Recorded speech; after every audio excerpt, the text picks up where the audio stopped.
Tomoya is a riskless, oily-faced otaku who becomes addicted to 2D girls since he can't bag a real one. However, after meeting his dream girl who turns out to be his classmate, he creates a dating sim game to impress her, but it ends up making all the popular girls want him instead. It all starts one ugly morning. While he rides his bike, he suddenly sees a hat rolling off a girl's hand and immediately cycles. He soon sees the girl's face from afar and starts drooling because this is the most beautiful girl he has ever seen in his life as a rom-com protagonist. Some weeks later, he wakes up and heads out to deliver papers in his street, surprising the receiver who asks about his other job. Tomoya replies that he's working 2 jobs because he doesn't want to be broke like your dad and dips immediately. Emotional damage! Later at school, while his friend Yoshihiko talks with him, he suddenly sees Sawamura across the window and starts glazing her harder than messy fans. Tomoya is put off and tells him he is still into 3D girls, even though he has tried everything to convert him to the 2D lifestyle. But the simp defends that Sawamura ticks all the 2D checklist boxes. Tomoya calls him an idiot and says 3D girls are just a lot of side quests with no main storyline. Yoshihiko heads for the opening ceremony since it's their first day in the 2nd year, but Tomoya tells him he has something to attend to. He meets Sawamura in the locker room and starts flexing that he's the reason she was able to drop a particular manga release, but she reminds him that she specifically told him not to talk to her in school. She turns to walk away, but he chases after her like his rent is due, saying he has something urgent to discuss. The clown then happily shares his grand plan to develop a sim game based on a life-changing encounter with a beautiful girl. Cue Sawamura's disappointment as she realizes this moron is out here making business proposals based on hormonal impulses. She suggests he confess to the girl instead, but this smooth-brained maniac wonders why he would ever simp for a 3D girl. Sawamura gets pressed because this absolute dingus is trying to drag her into his delusions. She asks why he even came to her, and he says it's because she's the best illustrator he knows. He adds that even though she's just a budget Stan Lee by day by night, she's a master of the plot. She turns redder than a YouTube demonetization notice and tells him to shut it. He reminds her of a childhood promise that he'd become the president of a game company one day and hire her as his artist. She gets even more embarrassed and returns his project proposal like it's an overdue group assignment, telling him to do it himself. But bro refuses to give up, saying he's too ugly to draw the kind of beauty he encountered that day. Sawamura, now officially out of patience, tears his plan like a toxic ex and tells him his way of thinking is warped. But Tomoya, built different, hits her with the you-know reverse, saying that shouldn't be coming from someone who draws plot-heavy manga for a living. She tells him his project is beyond useless and storms off, but he begs for one more chance to convince her. She replies that it's already too late, but he tells her he'll be waiting in the AV room after school. During the opening ceremony, a girl named Atada is called forward to receive an award for being the best student, and Yoshihiko starts glazing again like an award-winning simp. Tomoya isn't surprised and tells him not to judge her and Sawamura by their covers.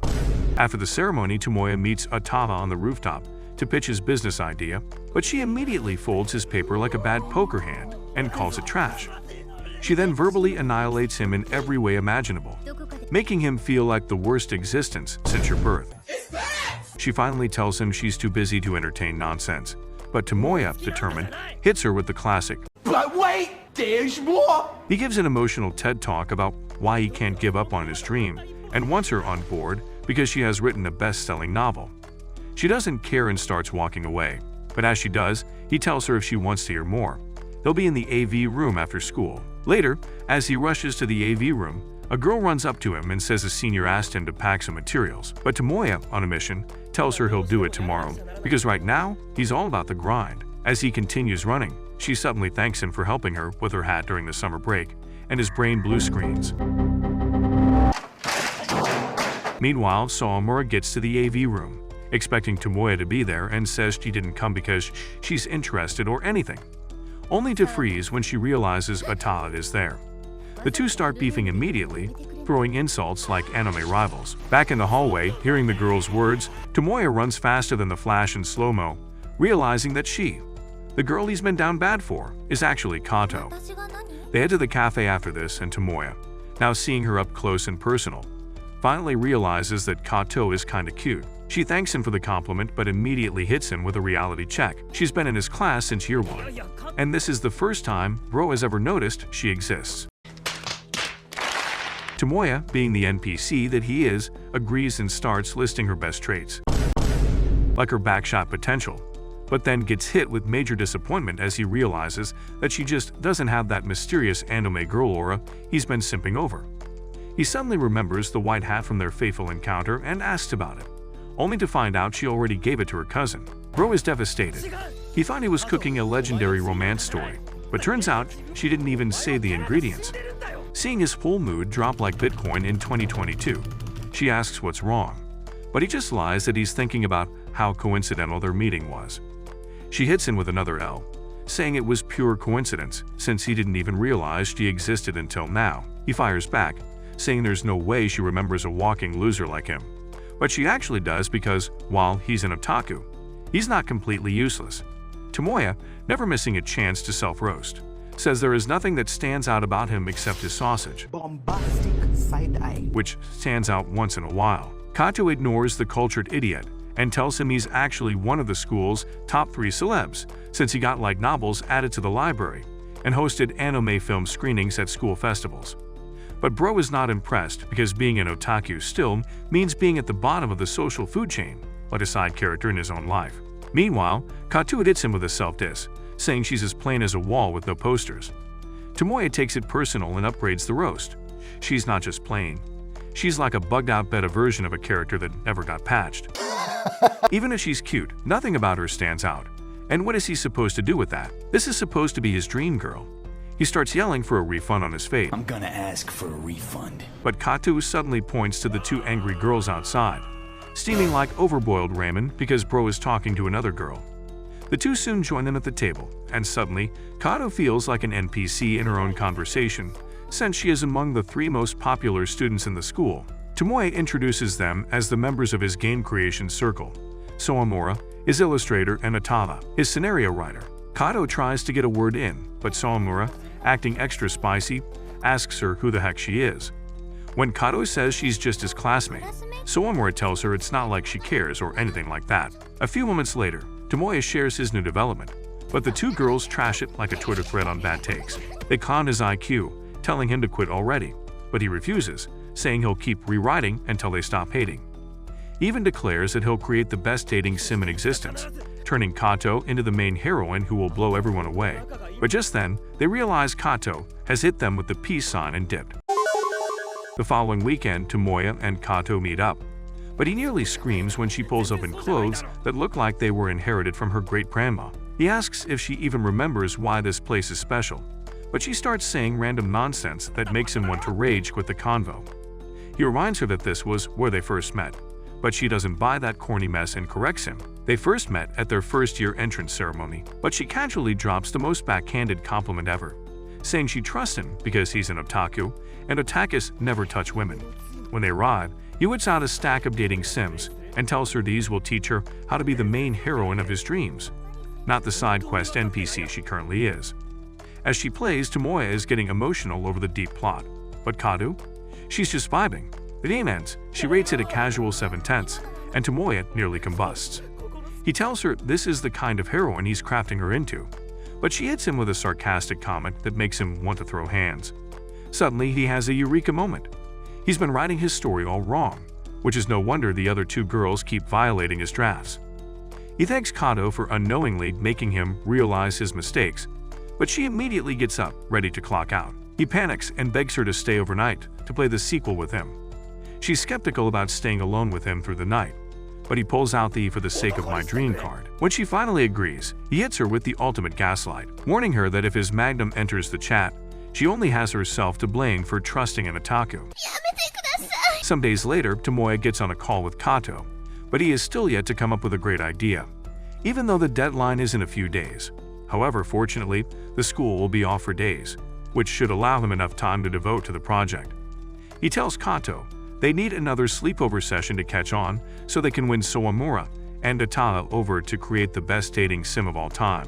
But Kato replies that she won't be able to help this time because she is on a family vacation outside town. Now that the deadline is 4 days away, Tomoya seals up all his games, anime, and manga collections so he can lock in on the project. We must stay focused. But the stupid idiot decides to read just one comic before he starts working, only to find himself reading throughout the day. Realizing that the day has gone, he steps out to take some coke and suddenly finds Sawamura in his living room. He tells her she just ruined his schedule and asks why she is here now, even though she has not visited in a few years. She replies that she has a deadline to meet and she came here to complete her drawings, but Tomoya calls her bluff, saying she could have just done it at home still. She reveals that a minister came to her house for a meeting, and she would have had to put up a front she didn't want. After a while, she asks him about the progress of the project, but the lazy dude replies that he still has 3 days to the deadline. Hearing this, she instantly realizes that he hasn't made much progress, saying that creators often speak of their deadlines like they still have much time left whenever they are behind schedule. Tomoya is surprised that she caught him, and she suddenly advises him to give up because he doesn't have what it takes to be a creator. However, he counters her, saying when they were young, she was as poor as he is and used to draw crappy drawings along with him. He says if she can get this good and become a popular member of the circle, it means he can also do it and could even become a creator she can never match up with. Hearing this, she says there was no reason to be worried then, surprising him as he suspects that she came to motivate him. She immediately denies it, but just then, she shockingly sees Ataha approaching through the window, and she quickly goes to hide. Ataha soon appears, and when she hears that he is not making much progress with the project, she tells him to give up and just continue being the consumer pig he used to be. She adds that being a creator might sound fancy, but the work and stress involved are a lot, so he should keep consuming her work as always. However, Tomoya reminds her of when she told him that his problem was being unable to envision what he really wanted to make. He says those words touched him, and made him realize that he was just a clueless fool. However, he is determined to make something that will win her over, and he bows his head, asking for her patience. Seeing his determination, she gets up to leave but tells him he still has to meet the deadline. As she leaves, she advises him to get all his circle members involved if he is really serious about forming a circle, and getting them to create a quality game with him. Finally, she tells him he should have hidden the bicycle, surprising him, but he is shocked when he realizes she is referring to Sawamura's bike. Sawamura, who was hiding, comes out corking up that girl got on her nerves again. Later that night, Tomoya speaks with Kato again, and she asks about the project's progress. He remembers what Ataha said earlier, but he tells Kato not to worry anyway, saying he will figure it all out. However, she suddenly asks him what about her is appealing to him, surprising him. He tells her everything about her is fun, and when she asks what he would like her to improve on, he replies he wishes she was more overbearing. She wonders what he means by that but tells him she will figure something out anyway. The next day comes, and this blockhead wasted again without coming up with any idea whatsoever. He wakes up the next day, still pretty chill because he still has 2 days left until the deadline. But he suffers an existential crisis when that day also ends with no hope of an idea. He steps out to where it all began to see if he will get some inspiration, but he still has a creative block. However, the white cap suddenly flies across his face, and he surprisingly turns to find Kato, dressed like a princess who got her clothes from Temu on a discount. She asks him if this is the heroine he wants to depict in his story, but he is more concerned about why she is here since she informed him she was away on vacation. He replies that she had to return when she learned that the deadline was close, but the ungrateful dimwit asks why she didn't come over to meet him first when she returned then. She explains that she had to meet Sawamura and Ataha, who helped in styling her into what she now is. Tomoya is impressed by this and asks her if she really believes in his stupid dream. She replies that although she still doesn't know what her dream is, she knows he is dead serious about bringing it to pass. She soon tells him to make her into his dream heroine, and he vows to make her the one who will make everyone hard. Bombastic side-eye. He grabs her hand and heads home immediately, now motivated to convince the other 2 girls with his project proposal. Meanwhile, Sawamura sees this and becomes jealous, regretting that she assisted Kato in the first place, or that she will not have to be on the same team as Ataha. Several days later, Ataha receives a call informing her about the interview she is meant to have concerning her next series. She tries turning it down, but the caller manages to get her to agree through a blackmail. On the day of the interview on the bus, Kato completes a series she was reading and tells Tomoya how great the novel was to have kept her up throughout the previous night. Bro is excited that another otaku is about to be born and tells her he has other series she can read too. However, Kato expresses her surprise at the fact that Uta wrote this interesting piece despite the fact that she is dull and clumsy at school. Tomoya replies that this is what makes her character interesting and suggests that Kato can also learn from it.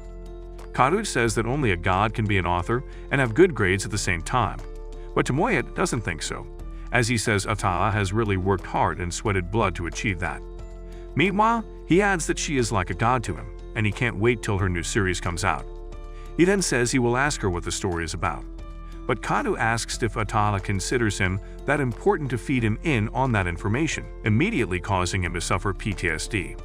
However, he tells her today is a date he can ask her about whatever he wants. During the interview, Tomoya introduces himself as the interviewer and welcomes Otaku to the session. However, surprised to see his ugly self, she asks what the heck is going on, and he replies that her assistant editor offered him the job. The assistant editor explains that since Otaku doesn't like talking to strangers and to get cocky when faced with one, she decided to bring in someone she knew to do the interview. Otaku gets pissed and says she is leaving because she will not have an idiot interviewer, but Tomoya quickly gets on his knees like a shameless moron to beg her to allow him. He tells her he already knew she wouldn't want him and even considered turning down the offer, but he got turned on when he realized it would give him the opportunity to know about her new series, making her blush. The interview soon starts and Bro starts commending her for her previous work, which sold about 500,000 copies. But Otaku replies that she won't credit the success to her writing skills, as Tomoya himself played a large role in it. Tomoya can't believe his ears, but the assistant editor further reveals that they saw a massive bump in sales after he posted the novel on his blog. Tomoya still doesn't want to believe this because it only means one thing. The novel he has been all hyped about is as crappy as hell. He says he is not adding this to the interview report, and a few moments later, both the interviewer and the interviewee get tired of themselves because of the useless questions being asked. Tomoya suggests that they bring the interview to a close, but Otaku tells him that his mistake was walking on eggshells and not wanting to get savage replies from her. He asks a sensible question for once about her plans for her next release, and after revealing the details, she tells him she has accepted to work with him on this project, shocking him and exciting him at the same time. Yes, yes, yes! The next day, Tomoya calls a meeting for his new circle members and drafts out the production schedule on the board, telling them they have to be done by December so they can release the game at the winter comic market. Hearing this, the two girls object, saying the deadline is too tight and will clash with their other activities, and they soon enter an argument about who gets more time. Tomoya settles the argument by asking them to focus on the plot outline and character designs first, and just then, Kato asks what her own duty is, to which the girls replied that she can start by going out to buy some snacks and coffee for them. Meanwhile, Tomoya offers to go instead, but as he attempts to leave, Otaku reminds him of the cost the game production would take, saying it would cost about 1 million yen, shocking him because there is no way a broke student like him would have that kind of money. However, Otaku offers to lend him the money since she makes enough money from her books, but she says he will have to do her a favor. She moves closer to him like she wants to kiss him, but before she can say anything, Sawamura gets jealous and interrupts.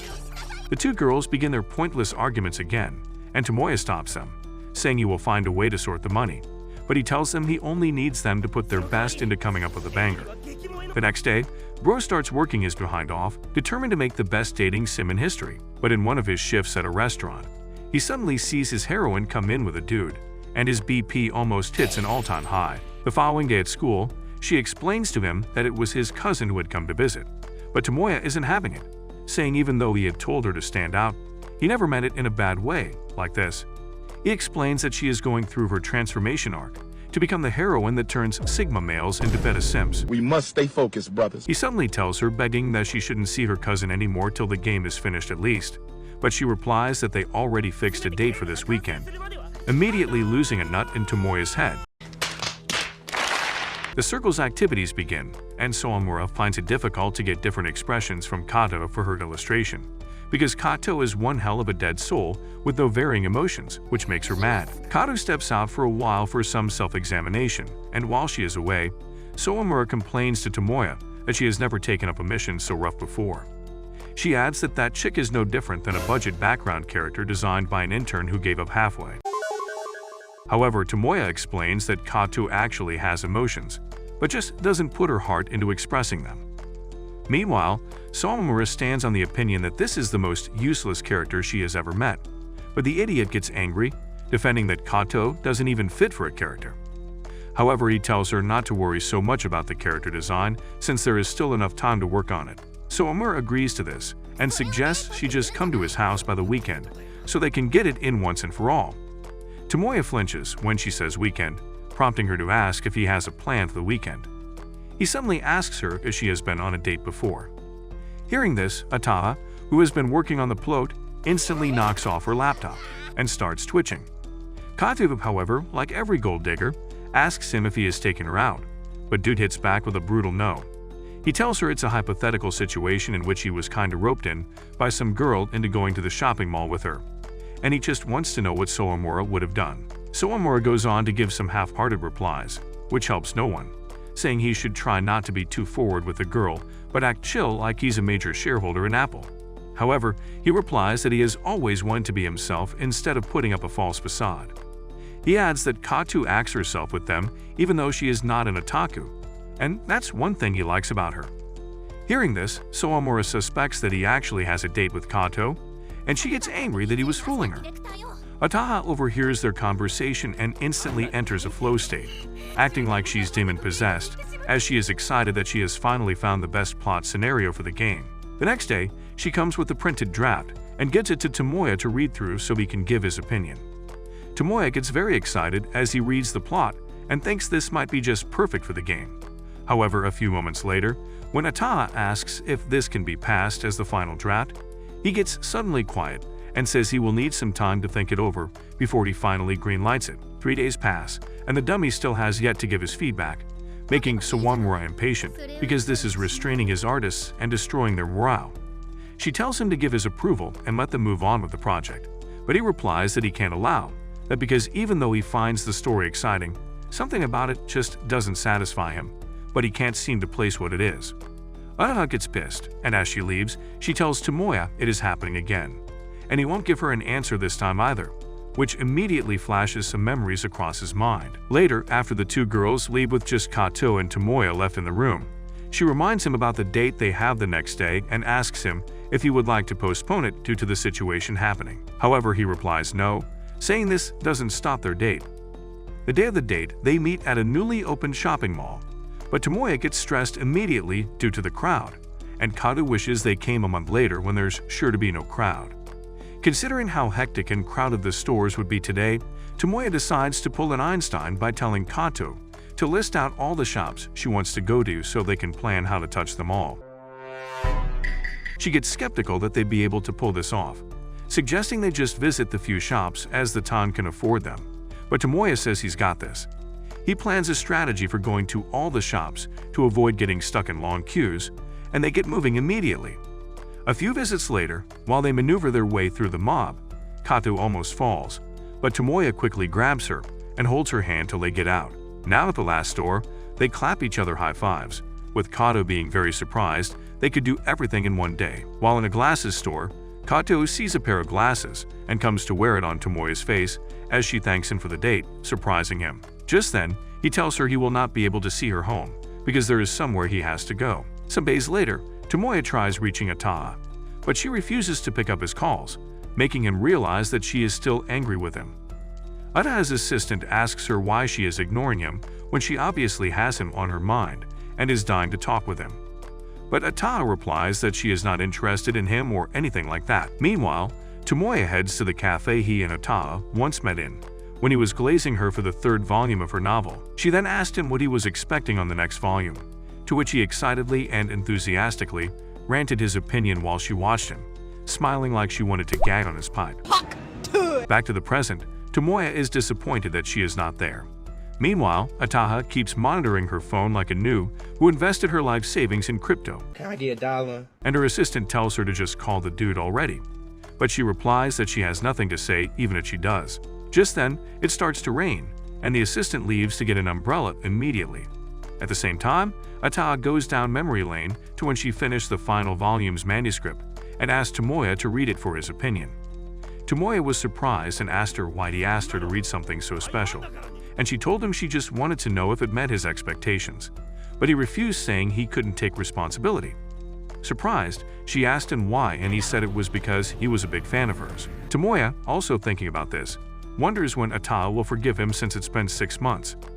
An hour later, while Ataha talks with her assistant in her hotel's restaurant, she suddenly sees Tomoya outside in the rain, panting like he had just finished an intense clapping session.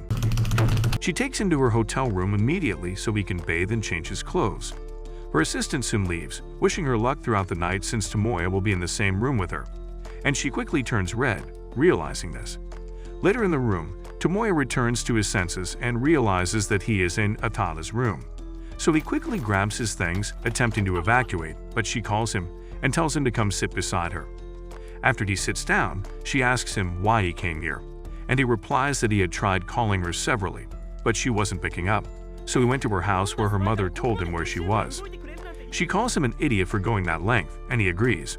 She leans on him, and suddenly he stands up, saying he has a favor to ask of her. While she wonders what that is, he almost tells her to make a man out of him, Bombastic side eye. but he changes it to make a creator out of me.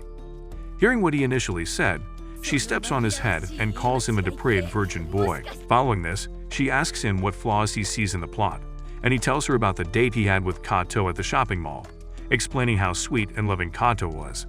Hearing this, Ata asks him what the heck that has to do with the plot, and he tells her to retake her plot to suit the event he just explained. Ata throws off the manuscripts, revealing her melons in the process, which leaves the innocent boy drooling for a moment. He needs some milk. However, he tells her that while he loves the plot, he wants it to include more clapping and spit exchange. A few moments later, she adjusts it according to what he wants and asks what he thinks, but he tells her to make the character less distinctive, surprising her. She tells him that in all of her creative career, this is the first time anyone's ever said that to her, but he explains that if she makes the character appear more plain, then the players will be caught off guard when their character really starts to show and suddenly appears more cute. Then after a while, the character goes back to being plain again.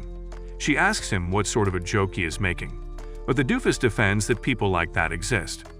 Following this happens. Ataha gets into her flow state again and starts to act like she is high on crack. While at it, she angrily asks if it is wrong for an author to feel love and go all out for a fan, which makes Tomoya wonder if this is still about the story. The next morning, Ataha dresses up as she prepares to leave while Tomoya remains on the bed like he spent the whole night playing the Jiggle Jam. He asks her if she is leaving already, and she replies that she has some work to do, but Tomoya feels sluggish, which makes Ataha tease that he is still basking in the euphoria of their intense night, embarrassing him. As she walks away, she thanks him for the night they shared and adds that creative work with him is pretty fun. She then officially welcomes him to the world of the creator, saying she knows with him, they can pull this off since he has the passion to draw out her determination. She asks that they put their blood and sweat into this together, amusing him. A week later, Soamura calls Tomoya to her house to tell him that they are running low on time to get their Comic It manuscript done. She blames him for being the reason she started late on her project, and he tells her he will take full responsibility for it. He asks her what she wants him to assist with, and she replies that she wants him to help with the plot and the premise. He becomes shocked and asks what a bozo like him with no experience can do. But she replies that even though she is aware that his brain is empty when it comes to this, turning to an anime freak like him is the only choice she has. He asks her what her current project is all about, and she tells him it's the Snow Prism, instantly making him excited because he is a huge fan of the anime. He tells her he might be of help anyway, and asks her which story she is working on. However, he gets uncomfortable when he realizes that she wants to involve him in some plot-filled BS. But she replies that this is the only way it would solve since the audience consists of a bunch of cultured creeps, just like you guys, who would only watch a video because of a sus thumbnail. Bro isn't still cool, but she tells him to leave that and get to acting out the protagonist while she acts the female role. They soon begin to act their respective roles, and the conversation quickly turns sus when Soamura tells him she wants him to do very naughty things to her, like tying her to the chandelier, making him break character immediately. The next day at school, Tomoya meets Kato and starts lecturing her on the 1001 ways she is not acting like the main character. The already tired girl asks what it is again, and he points out that she shouldn't have changed her hairstyle as it could damage the character the audience already fell in love with. She tells him she just decided to change things up as common in mangas when a character changes her hairstyle to make the character more defined. However, Tomoya replies that there is nothing more defined about her right now because no one else besides him and the creep watching this recap is noticing her. Meanwhile, Soamura is wasting her spit with a group of terrible-looking girls, and just then, She notices the nagging idiot following Kato, still complaining about her hairstyle. He starts sharing the horrible ideas he got in the toilet again. Suddenly, a red-haired halfwit sees him and comes to hug him with her full melons, happy that she has finally found him, leaving the others shocked. Later, he realizes that she is Asumi, a junior in Tomoya and Sawamura's old school who was always clinging to him. Sawamura is visibly jealous but pretends to be chill. However, Atada knows she is just capping. Stop the cap! Tomoya comments that Asumi has changed a lot in the appropriate areas, and she projects that it means he now sees her as a girl. She adds that it's all because of him, since he taught her the pleasures of being a girl, shocking the other girls. Ro tries to explain, but Atada cuts in, saying if it has really been a while since they met, it must mean that Tomoya likes them young. FBI, open up! At that moment, Asumi hands him a ticket to an event her circle is hosting. Sawamura kinda downgrades what she is doing, but she stands up for herself, defending herself the same way as the idiot dude in glasses would, which affirms that she really must be his saipol. Asumi reveals that she never played any games or watched any anime before she met Tomoya. She further says that Tomoya took her ignorant self and showed her a whole new world. She also reveals that Tomoya got her the Litterhap 2 game for her birthday, which has given her the most climax experience in her entire life. Bombastic side eye. Seeing the passion with which she talks about this, Kato asks Tomoya if this is the heroine character he has been trying to mold her into, but the confused numbskull says it's not quite like it. It happens that only he understands the stupid idea he has. Meanwhile, Ata interprets all this as Tomoya contaminating a pure innocent girl with a dating sim and commends his expertise in breeding cultured girls. Later, as Asumi takes her leave, she urges Tomoya to make sure he comes for the summer comiket, and he assures her he will. She also greets Sawamura goodbye, which surprises Kato that they know each other. But Asumi states that she is the one who knows Sawamura since she was one of the biggest names in their old school, surprising her. Before Asumi finally leaves, she encourages Tomoya to come to her house sometime because her brother would be happy to see him. Following this, as Tomoya heads home, Sawamura, still jealous, follows behind him and observing her, he asks what is wrong. But just like a typical girl with mood swings, she tells him nothing. Knowing how women behave, he asks her if this is about the girl he just spoke with, and she suddenly confronts him about the Litterhap game he bought for her. Just then, a very disgusting cocky dude named Yori interrupts them, but they walk past him like he doesn't exist. However, he interrupts their argument again, and Tomoya asks him what the heck he wants. He replies that he just returned from Tokyo and came to say hello, but Tomoya doesn't appreciate his useless greeting. Yori says he thought they used to be friends who agreed to rise through the otaku world together. However, Tomoya replies that he only saw him as a friend till he realized that Yori wasn't an otaku, because he loved anime and games and wanted to share with the world. All he was rather concerned about was getting close with popular creators and feeding off them to look more important. Yori reveals that this was his strategy to rise through the ranks, and this has now given him a place in a famous circle, shocking Tomoya and Sawamura. He mocks that the method Tomoya hated has worked for him, and then offers his business card to Sawamura, saying they need her talent in their circle. Tomoya is shocked he knows about her, and Yori reveals that his circle also knows that he is working on creating a phenomenal dating sim, shocking him. He further reveals that his circle also happens to have the same goal and is searching for an artist for it. He then asks Tomoya if his small circle is worthy of having Sawamura on board or if she will shine better elsewhere. The next day, Kato visits Sawamura and Tomoya and finds them busy with a manga series, which makes her wonder what is happening. She sees a sus frame from one of the pages of the manga and mentions that she was not told that she would pull her clothes during the character design. But Tomoya calms her down, saying these are not for their game but the manuscript for Sawamura's Circle Summer Comiket book.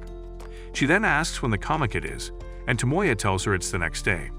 Kato becomes concerned since they are still yet to print the books, but Sawamura assures her they will still meet up since the comiket lasts for 3 days and her circle is scheduled for the 3rd day.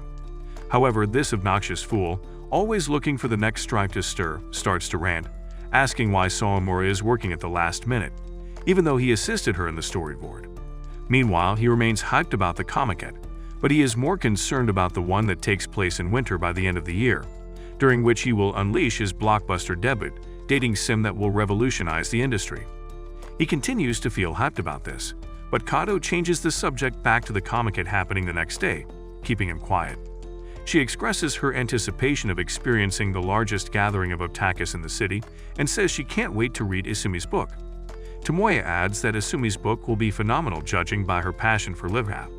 However, Kato states that she hopes it isn't like the adult content she is currently seeing on the table, and Tomoya tells her not to worry as she is not about to see melons and sausages. Following this, Kato decides to play the live-hap game since she had been interested since Asumi zealously talked about it, which makes Tomoya excited like a proud father because she is catching up as an otaku very quickly. Meanwhile, Sawamura gets distracted seeing them as though she would also love to play, and she almost starts to cry. A while later, Tomoya inspects Sawamura's drawings and is surprised at how good they are, even though she is in a rush. He asks her if she plans to make a living from this by doing it professionally, and she replies that even though industry editors have been coming to her circle, she has not met them in person because she rarely goes to these events and stuff. Hearing this, Tomoya remembers Yori's invitation to her and asks her about it. She tells him the invitation is very tempting, and that being in that circle could increase her book sales and earnings.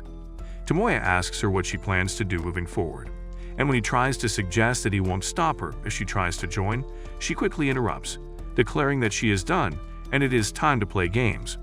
As she grabs the gamepad, she tells him she has become a member of his circle, and she won't be attending any events nor taking on any guest artist jobs until the winter Comic-Con. Tomoya is happy, and she finally says that even if she were to pull out, definitely not because of their arrogant bird brain who uses and dumps women and creators. On the day of the summer Comic-Con, Tomoya and Kato head to the venue, and bro is more excited than when your toxic ex tasted a meteor sausage. Upon seeing Asumi, she runs to hug Tomoya with her jiggle physics, almost making him jizz. Following this, they set up Asumi's materials, and while she yaps about how she wouldn't even cry if she ended up not selling her books, Tomoya takes some time to read through them. He is surprised at what he finds and randomly asks how long she has been drawing manga. He is shocked when she reveals that it's been barely a year and asks if she would mind if she sells out. The next day, while the two girls just sit at their table with no sales, Tomoya heads out to do some printing. Meanwhile, Asumi isn't aware of his plans and wonders where the heck he is at a crucial time like this. He soon returns with a billboard and immediately tapes a bigger size of one of the pages in the book, surprising Asumi. She asks him why he is doing this, and he tells her so people can notice her books. However, she feels terrible that he had to choose this page out of all the pages in the book, scared that everyone will laugh at her. He asks her why she thinks that, and she explains that she couldn't finish the page because the deadline was near, so the final product ended up being uninked drawings. She adds that the other half of the book was rushed and begs him to stop using it as a billboard. But Tomoya tells her it has to be this page or nothing. Asumi immediately thinks he is being mean to her, but Kato tells her no, explaining that when she was reading it, the story took a new turn from that uninked page forward. Soon, a customer appears and asks to read a sample before paying for a copy, shocking her. Following that, a crowd troops into queue at her table until she sells out. Meanwhile, Yori, watching from a distance, feels jinxed that Tomoya had to butt in when he had already planned to sell Asumi's books using his circle's influence later. Afterward, Tomoya meets Sawamura, who had secretly come to buy a copy. He tells her she doesn't have to be embarrassed and asks if playing the game for the first time in years rekindled her passion for live-hap. However, she tells him that's not why she came. Just then, he notices that she is mad about something and asks about it, but she refuses to talk. When he continues to pester her to talk, she suddenly asks him what he thinks of Asumi's book, and he smiles, saying she probably knows already since she also read the book.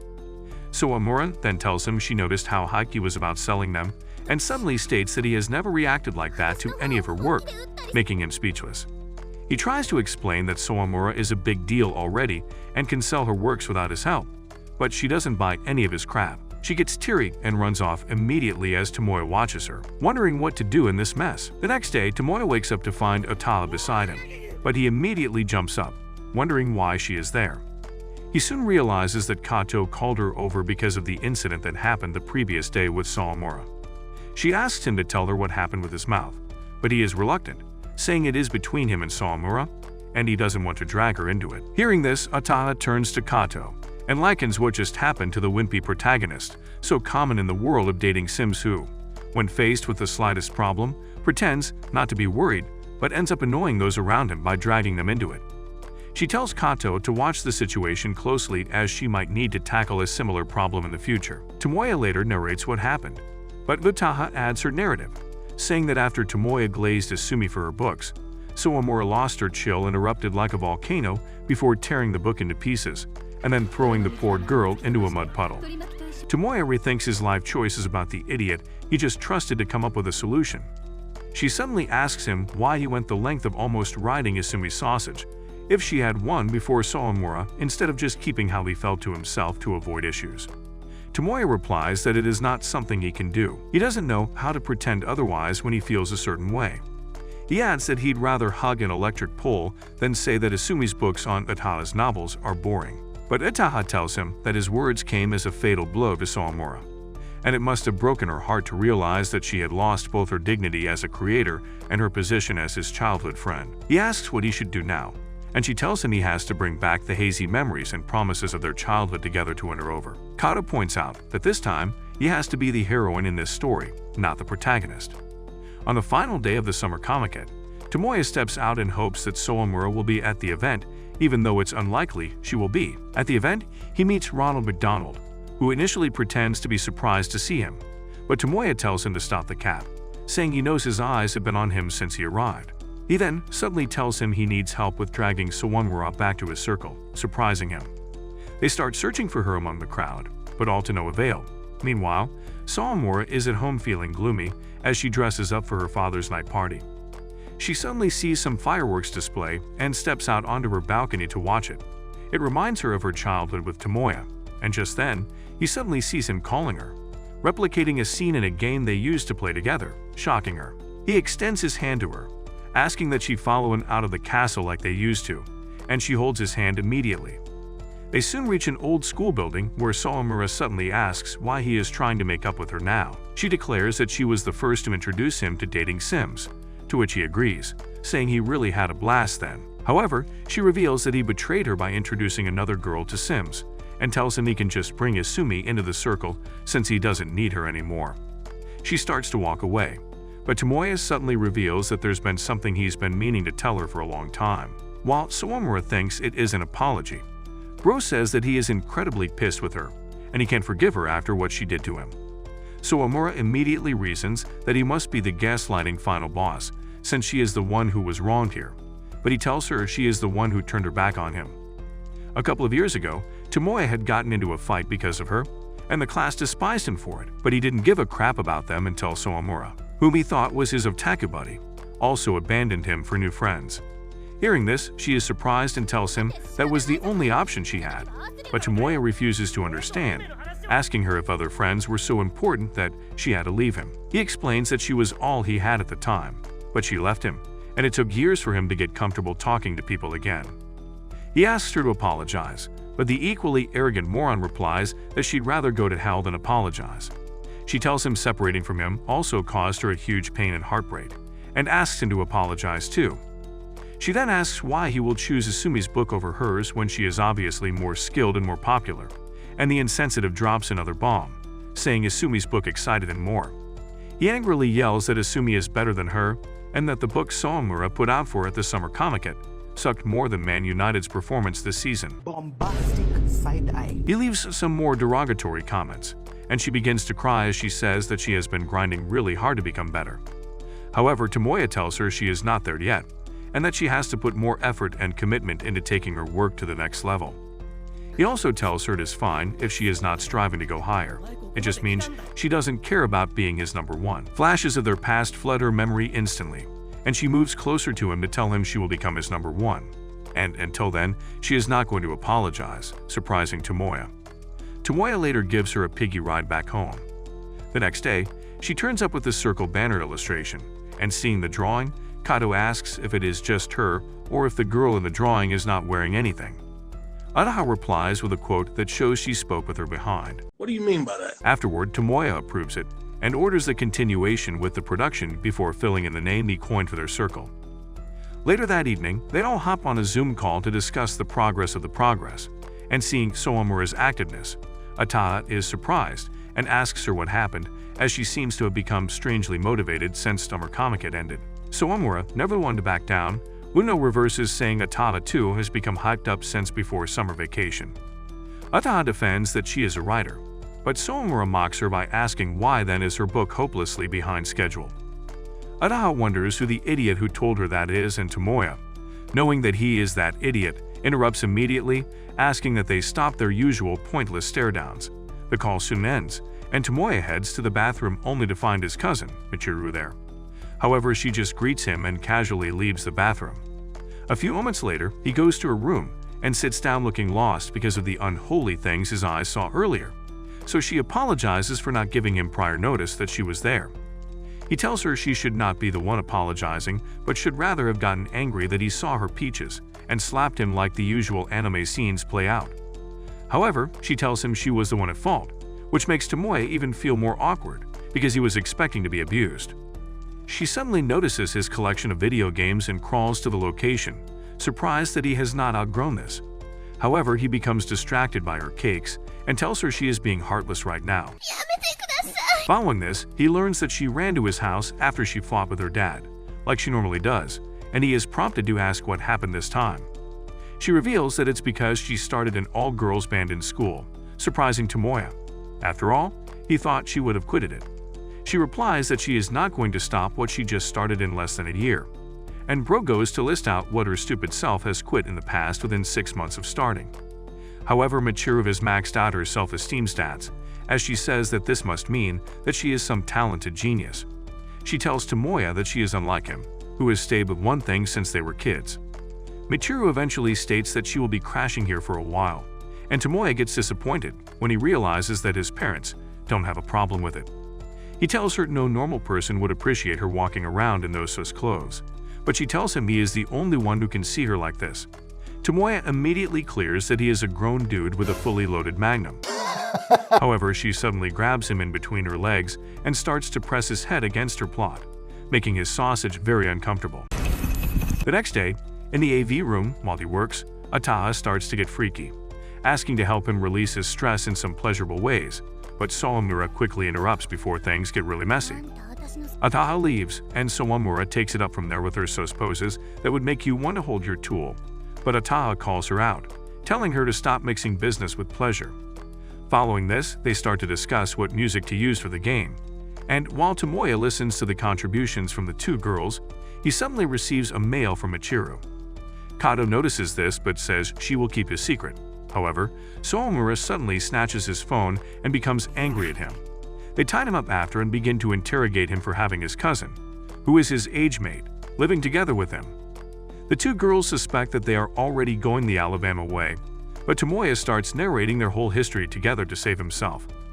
However, this only makes Ataha jealous that Michiru has been his longest childhood friend, and realizing this, Soomura instantly goes from anime to manga. Tomoya returns home to find Michiru carelessly lying in a sus position. Tomoya sees his place littered, and as he attempts to ask how long she plans to stay, he suddenly discovers that the homegirl has brought all her loads to his place. He notices that his collections are longer where they are and asks about it, only for Michiru to say she helped him pack them away in a trash can outside. He quickly runs to get them and starts agonizing over what she did. She tells him she didn't know they meant so much to him, but he tells her to get the F out of his house already. Meanwhile, Michiru doesn't feel sorry and asks him if he won't consider leaving all this otaku stuff behind. She suggests introducing him to some girls, but he replies that no girl would want a loser like him. However, she tells him he can just use his school name's Riz, since the girls are in a much lesser prominent school than him, interesting him. However, he switches immediately and says it's gonna take more than that to make him quit being an otaku. While she tries to convince him of the fun he will get from girls, he tells her she is not in the place to talk, since her lonely, ugly soul is also single with no hope of a boyfriend. Michiru defends that it's because her primary focus now is her band, and Tomoya replies that he can also say the same.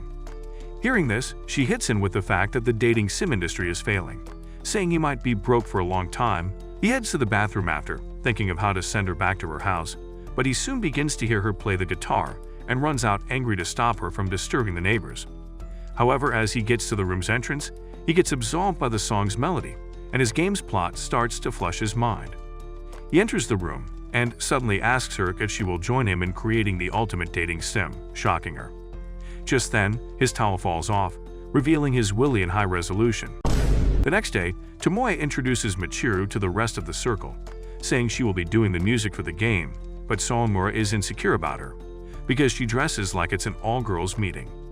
Uta asks if this is not too sudden, but Tomoya replies that he made sure he didn't make the decision when his sausage was up and active. What'd I do? He then states that he is sure they will love her music once they hear it, but Michiru suddenly grabs him and almost chokes him to the shadow realm, saying she never told him she would do it. Meanwhile, Sawamura gets even more jealous as she sees how close they are and fears her position as Tomoya's childhood friend is about to be threatened. Following that, Tomoya starts to beg her to do the music for his game and even says they could use her band to promote the theme song, but Michiru says she is not interested.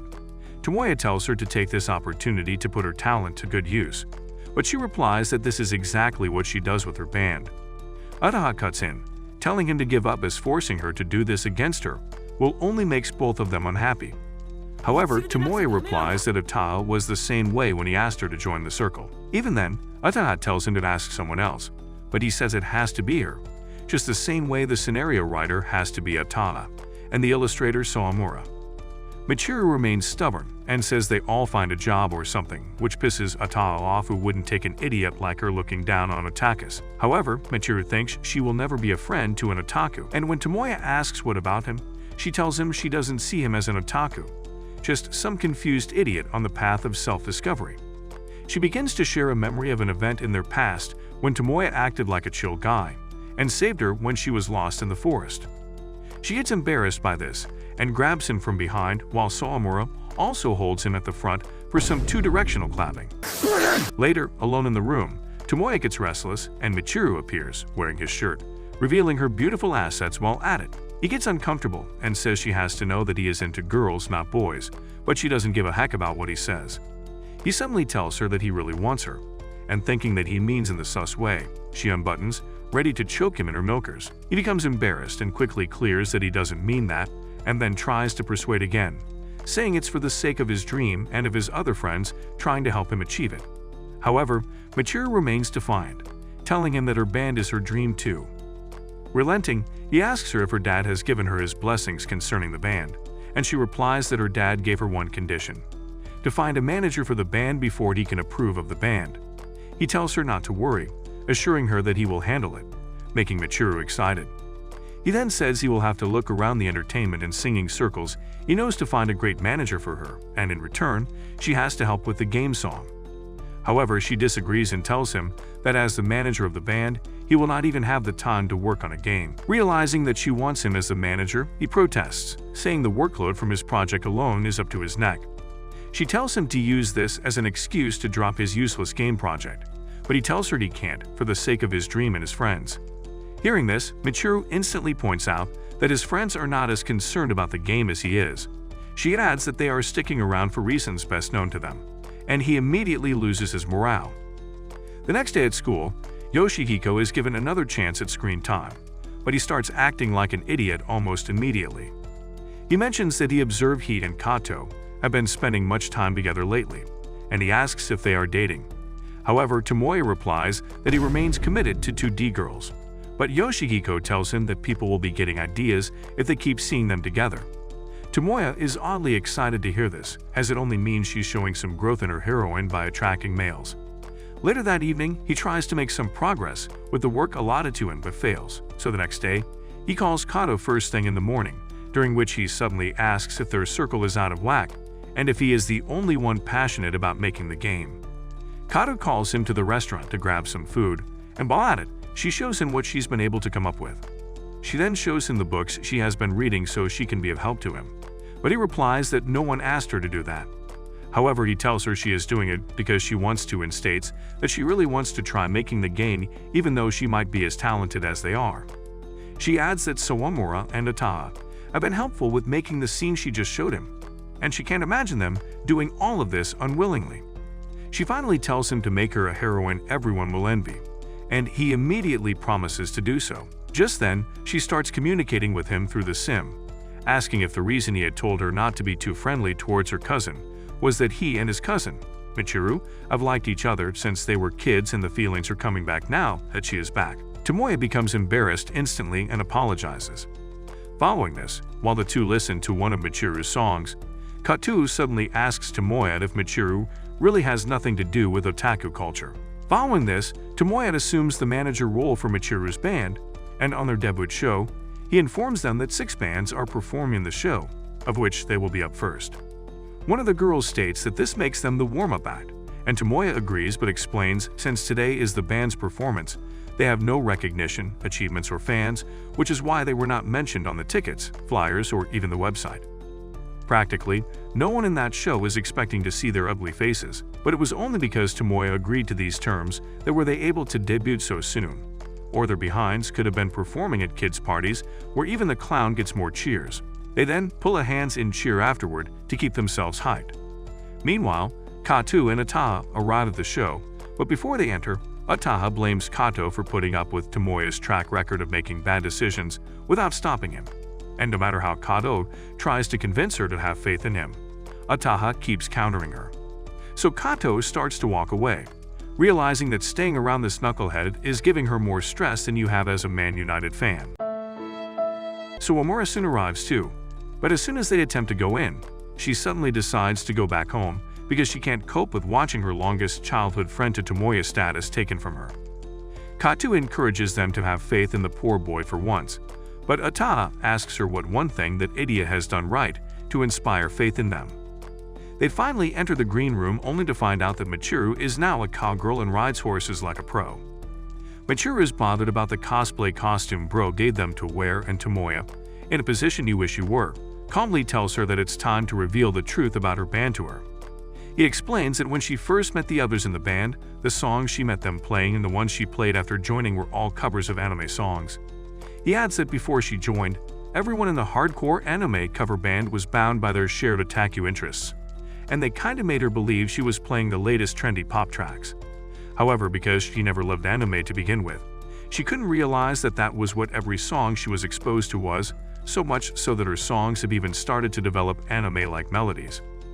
He then declares that her band brainwashed her without her realizing it, but Michiru is just speechless, wondering how big of a fool she has been. She turns to her band to ask if what Tomoya is saying is true, and they shyly confirm, saying they could never tell her because she always hated anime like it was her ex's favorite.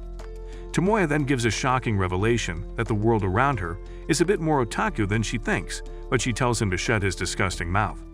He further reveals that in exchange for her to work on his game project, he'd agreed with her band to become their manager, a win-win situation, but Michiru replies that she doesn't see any win in this for her.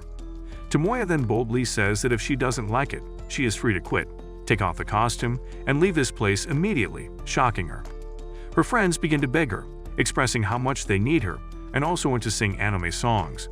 She says she is not an otaku, but Tomoya tells her she doesn't have to be. She just has to sing the songs. However, she remains skeptical, wondering how a non-otaku is meant to sing over an otaku crowd. But he tells her it won't be necessary, even though he is certain she will make a fine otaku one day, surprising her.